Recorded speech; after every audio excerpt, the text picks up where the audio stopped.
Selamat datang di video saya kali ini, yaitu video materi mengenai distribusi frekuensi, di mana di sini kita akan menyinggung beberapa hal, yaitu mengenai numerical data, lalu ada histogram, dan yang terakhir adalah ogive. Di mana di sini kita akan membahas mengenai pengertian tabel distribusi frekuensi, manfaat tabel distribusi frekuensi, lalu ada contoh data numerical, lalu ada pengertian histogram, fungsi histogram, step by step yang akan kita lalui dan kita ikuti tentunya, lalu ada pengertian ogive dan fungsi ogive. Lalu apa sih yang disebut tabel distribusi frekuensi? Tabel distribusi frekuensi adalah sebuah tabel yang menyajikan data di mana di situ mengelompokkan data ke dalam beberapa kelas atau interval, kemudian menampilkan banyaknya data atau frekuensi yang masuk ke dalam setiap kelas tersebut. Lalu manfaat tabel distribusi frekuensi apa sih? Nah, di sini ada 3 manfaat tabel distribusi frekuensi, yaitu yang pertama adalah mengetahui jumlah total observasi yang berada di bawah atau dalam suatu interval tertentu. Lalu digunakan dalam analisis persentil, median, dan perhitungan statistik lainnya. Lalu yang terakhir adalah untuk membantu dalam memahami pola distribusi data secara progresif. Nah, lalu kita sudah memasuki data numerical. Sebelum kita masuk ke dalam contoh data numerical, apa sih data numerical itu? Nah, data numerical adalah data pada tabel yang menyajikan data kuantitatif dalam bentuk interval-interval tertentu. Di mana di situ menunjukkan beberapa kali data dalam interval tersebut muncul. Nah, tujuannya sendiri adalah untuk memberikan gambaran yang jelas tentang sebaran dan pola data dari yang ada di dalam tabel. Nah, di sini sudah ditampilkan yaitu data numerical yang mengenai contoh data pengunjung di toko Subur selama 30 hari. Lalu kita akan membahas histogram. Nah, histogram itu apa sih? Histogram itu mirip dengan diagram batang, di mana tetapi memiliki dua perbedaan utama di antara histogram dan diagram batang, yaitu yang pertama adalah luas setiap batang berbanding dengan frekuensi dan yang kedua adalah tidak ada celah di antara batang dalam diagram. Lalu fungsi histogram itu apa sih? Fungsi histogram yang pertama adalah menampilkan distribusi data, di mana di sini itu normal nggak, condong ke kiri atau ke kanan. Lalu yang kedua menunjukkan frekuensi, di mana seperti berapa banyak sih jumlah data pengunjung toko bulan ini atau bulan lalu. Lalu yang terakhir adalah membandingkan dua dataset seperti penjualan bulan ini tuh berapa, penjualan bulan lalu itu berapa. Jadi penjualan antara bulan ini dan bulan lalu itu dibandingkan. Lalu bagaimana sih cara menghitung atau membentuk sebuah diagram histogram? Nah, ini adalah step by step of histogram. Yang pertama adalah menghitung banyaknya data atau bisa kita sebut N. Lalu yang kedua adalah menghitung jumlah kelas atau kita sebut K dengan rumus Sturges, yaitu 1 ditambah 3,3 dikali log 10 dikali N. Dan yang ketiga adalah menghitung range dan panjang kelas, di mana rumus range dan panjang kelas adalah nilai maksimal dikurangi nilai minimal dibagi K atau jumlah kelas. Dan yang keempat adalah kita bisa membuat tabel distribusi frekuensi tentunya dengan mengikuti cara di atas. Dan yang terakhir, kita bisa membuat sebuah gambar dari diagram histogram dari data yang sudah kita ambil dan kita kerjakan, kita susun sesuai dengan step by stepnya. Lalu yang terakhir adalah pengertian OGIF. OGIF itu apa sih? OGIF adalah grafik yang digunakan dalam statistik untuk menggambarkan frekuensi kumulatif dari suatu distribusi data, di mana OGIF ini bisa berbentuk OGIF naik yang menggambarkan frekuensi kumulatif kurang dari, di mana diagramnya akan naik. Lalu OGIF turun yang menggambarkan frekuensi kumulatif lebih dari, di mana diagramnya nanti akan turun. Lalu apa sih fungsi OGIF? Fungsi OGIF adalah yang pertama untuk melihat distribusi kumulatif, di mana di sini itu digunakan untuk memahami sebaran data secara bertahap. Lalu yang kedua adalah menentukan median, kuartil, desil, dan lain-lain. Di mana di sini seperti titik potong OGIF dengan garis 50%, frekuensi kumulatif itu bisa menunjukkan mediannya. Apa sih mediannya? Di mana mediannya? Begitu. Lalu yang ketiga adalah membandingkan dua distribusi. Baik, terima kasih sudah mendengarkan materi dari saya. Baik, untuk memperjelas dan memperdalam pemahaman kita mengenai materi kita di PPT tadi, mengenai data distribusi frekuensi, maka di sini sudah disajikan data pengunjung di toko subur yang sama seperti di PPT, juga rumus-rumus yang akan kita gunakan yang juga sudah ditampilkan di PPT. Baik, yang pertama sesuai rumus kita akan menentukan N, di mana N adalah rumusnya menggunakan rumus count. Lalu kita select data, lalu kita tutup kurung dan kita enter. Nah, kita sudah dapatkan banyaknya data adalah sebanyak 30. Lalu kita akan menghitung jumlah kelas K. Nah, K adalah sama dengan 1 ditambah 3,3 dikali log 10 dikali N. Nah, N-nya itu kita sudah ketahui ya, kita hitung juga tadi, yaitu 30. Nah, ini masih berbentuk desimal ya, jadi kita harus membuatnya menjadi bilangan bulat dengan rumus round up.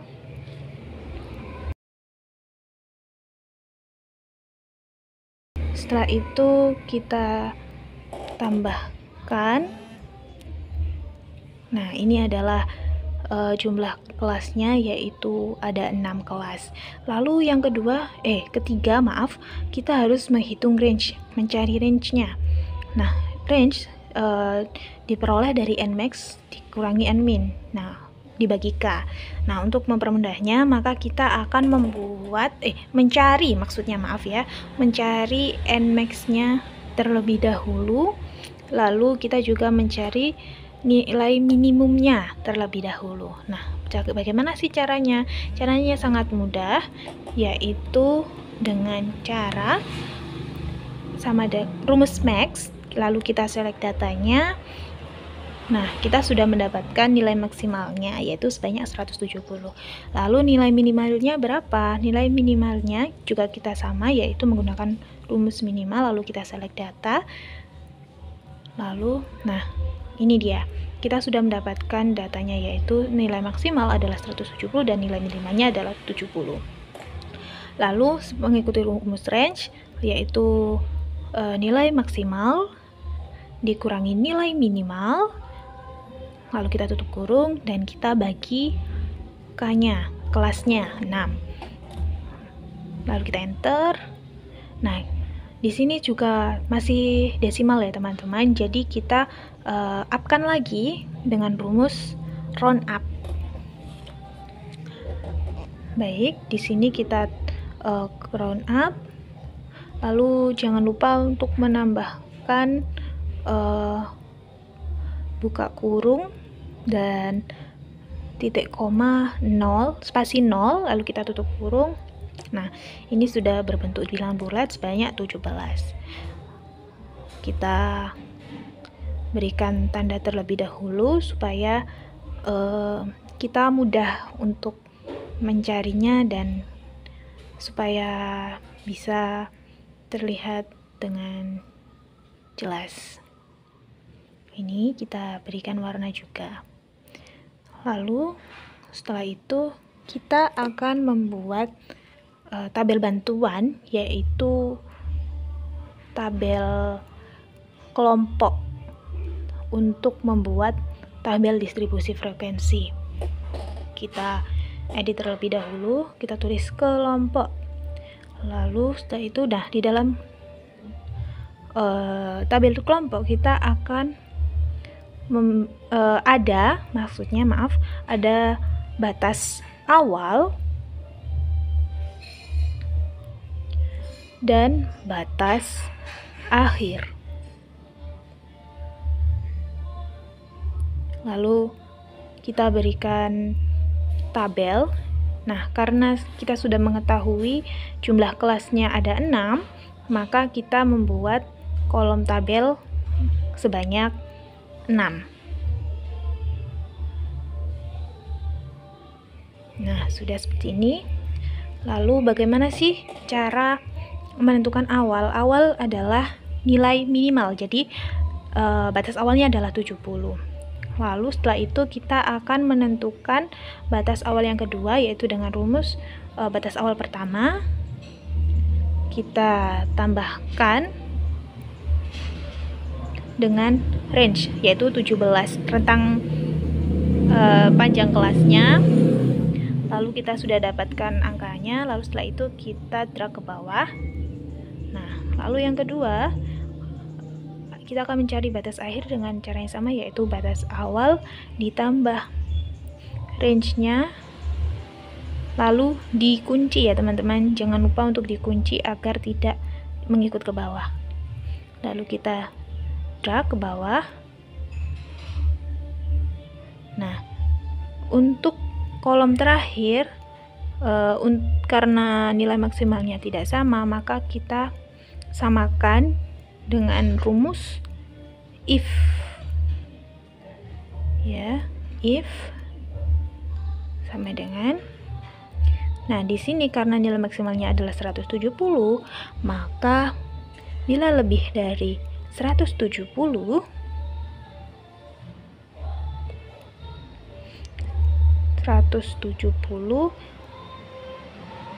maka akan tetap 170.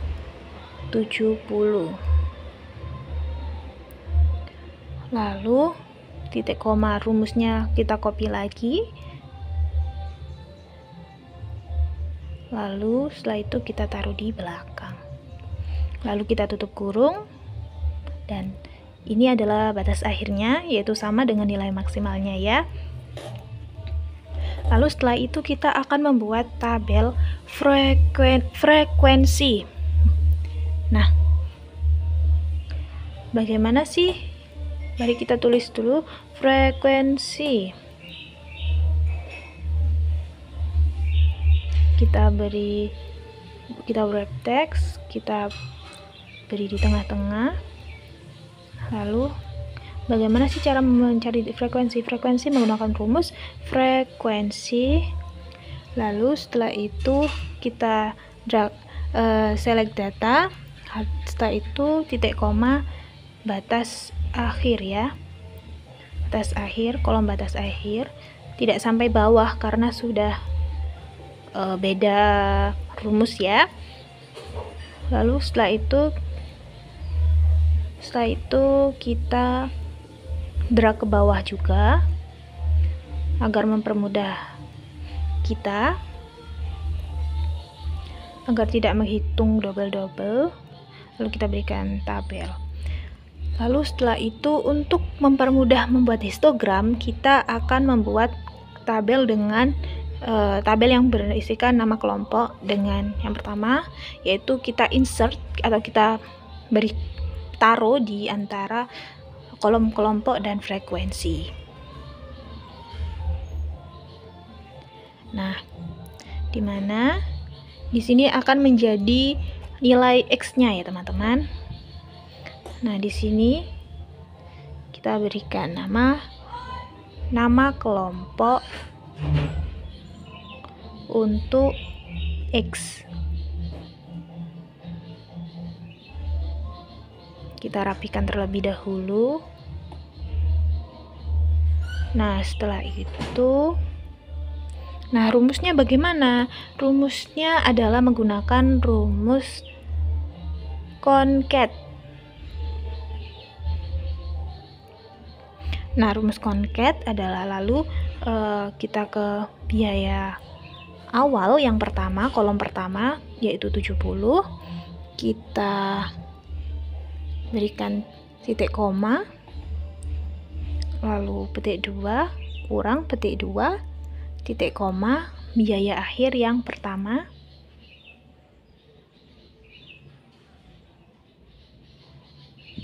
lalu kita enter. Nah, lalu kita tarik ke bawah, kita drag, lalu kita rapikan. Nah, setelah itu, nah dari sini kita bisa membuat diagram histogram, dimana yaitu yang pertama kita select datanya, nama kelompok dan di frekuensi, lalu kita ke insert, setelah itu kita ke chart. Nah, ini ya chartnya. Lalu setelah itu kita ke format untuk memunculkan format chart area. Nah, lalu chart optionnya kita pindah ke series option, lalu kita pindah ke diagram. Nah, ini gap bitnya kita nolkan atau bisa kita beri space sedikit saja, mungkin 1 atau 2. Lalu kita ganti dulu ya warna dari diagramnya. Kita ganti sama seperti warna hijau yang kita gunakan dari awal. Kita ganti, nah seperti ini teman-teman. Lalu kita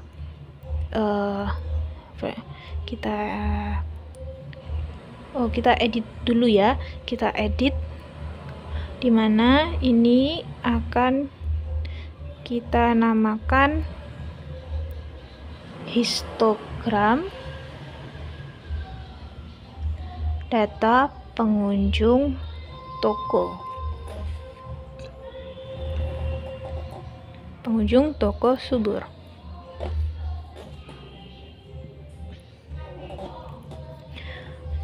Nah, sebentar.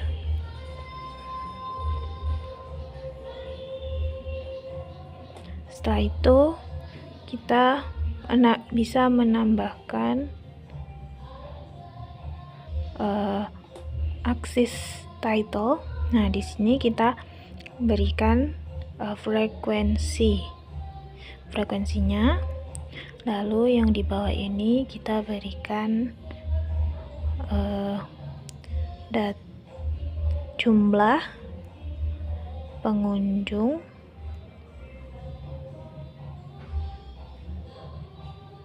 Nah, ini kita sudah membuat sebuah tabel histogram, diagram histogramnya teman-teman.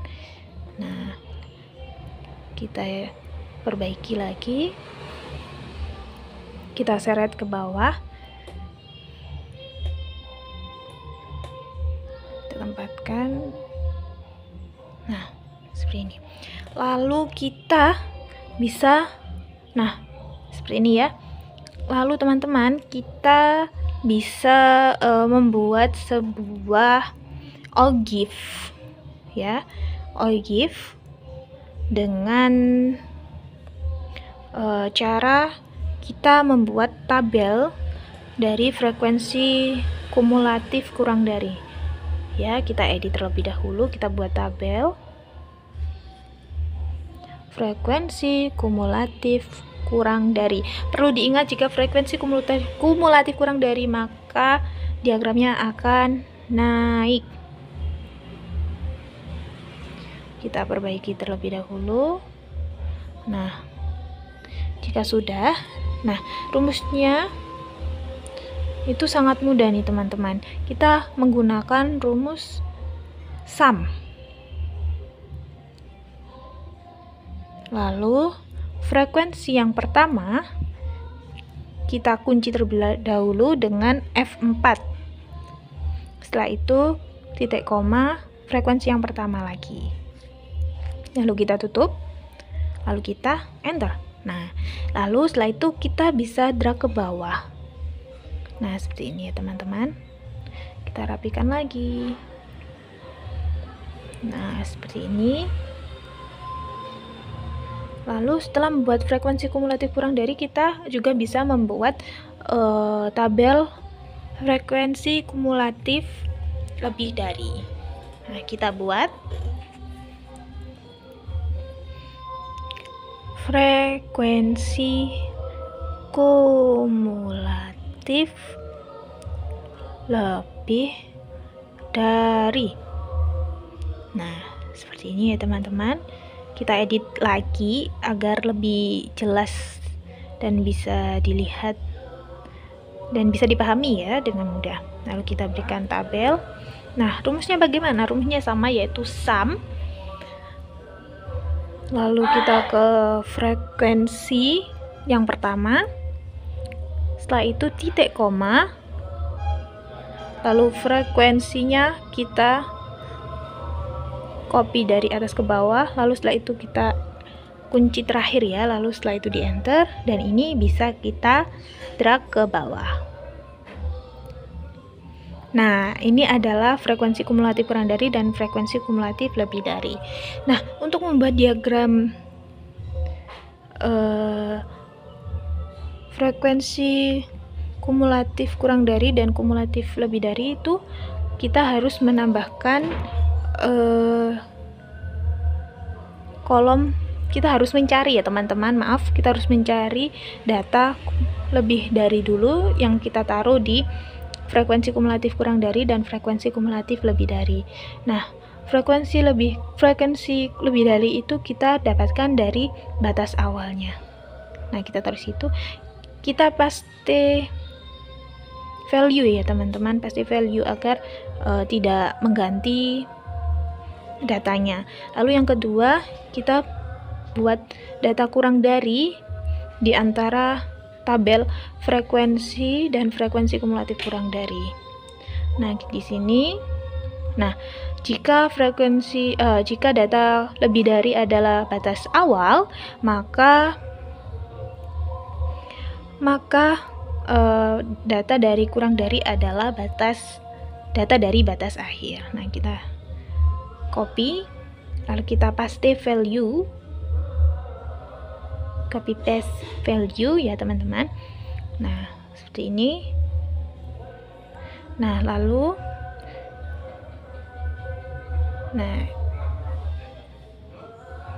ini kita rapikan terlebih dahulu ya, seperti ini.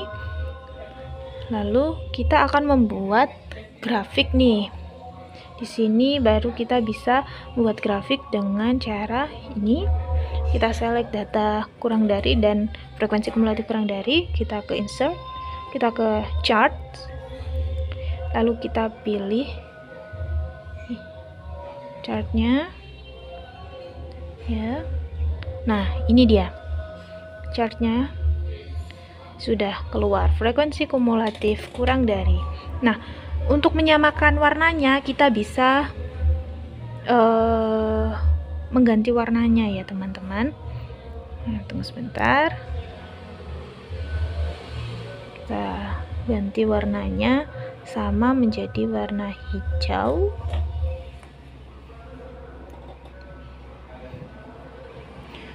Nah, lalu setelah itu kita akan membuat diagram frekuensi kumulatif lebih dari.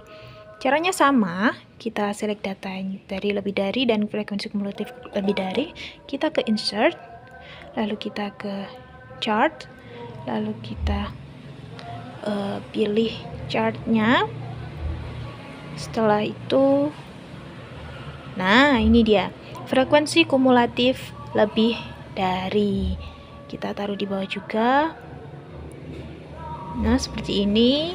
Kita rapikan terlebih dahulu.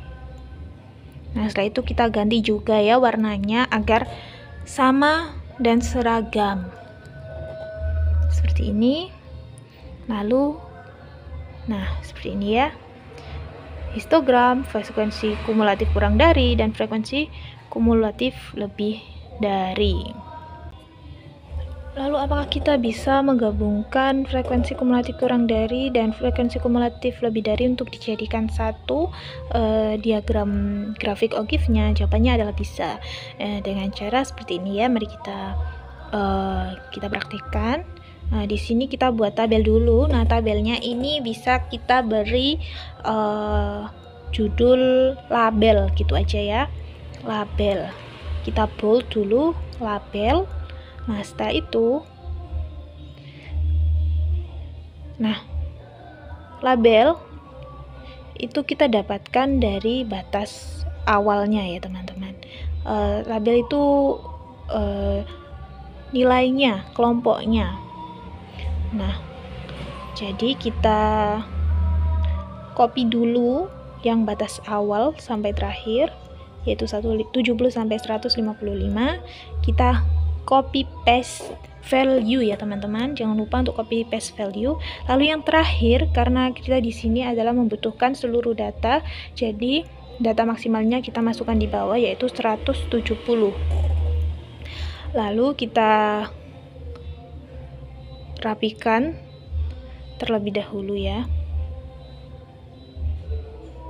Kita taruh di tengah-tengah. Nah, seperti ini teman-teman. Lalu kita insert ya, supaya tidak terlalu dekat dengan tabel diagram grafik. Lalu kita akan membuat tabel frekuensi kumulatif kurang dari dan frekuensi kumulatif lebih dari, kita taruh di situ karena kita akan menggabungkan keduanya. Nah, kita tulis dulu frekuensi kumulatif kurang dari.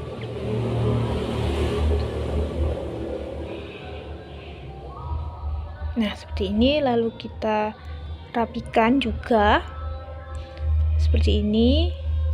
Lalu kita rapikan ya.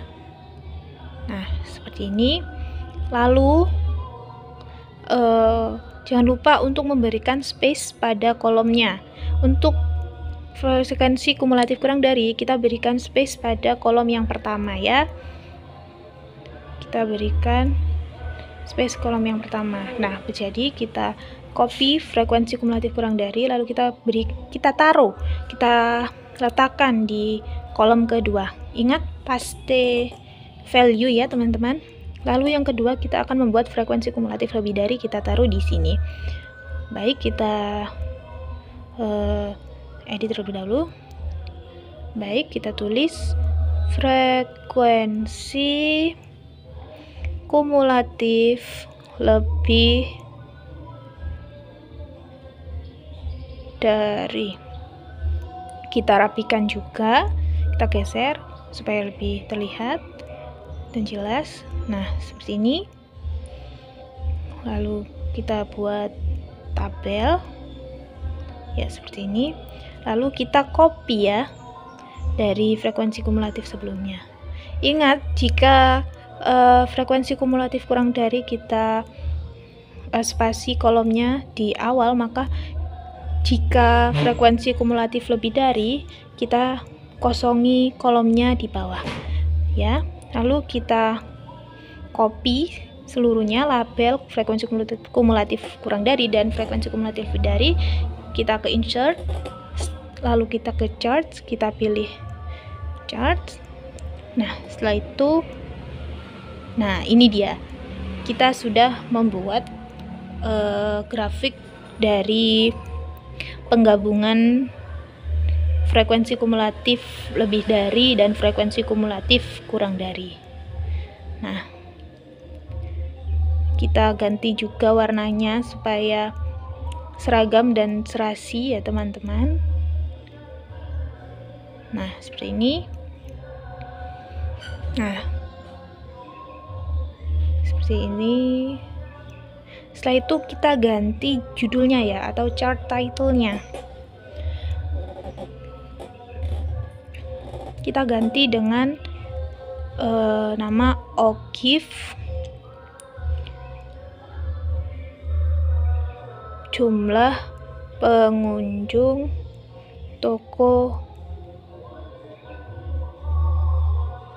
Nah, seperti ini. Nah, jadi kita sudah membuat kita sudah membuat dan mempraktekkan ya teman-teman, untuk histogram pengunjung toko subur, lalu ada frekuensi kumulatif kurang dari, frekuensi kumulatif lebih dari, dan tentunya all give jumlah pengunjung tokonya. Ya, seperti ini. Nah, ini adalah hasilnya. Baik, sekian dari saya. Apabila ada salah kata maupun perbuatan, saya minta maaf yang sebesar-besarnya.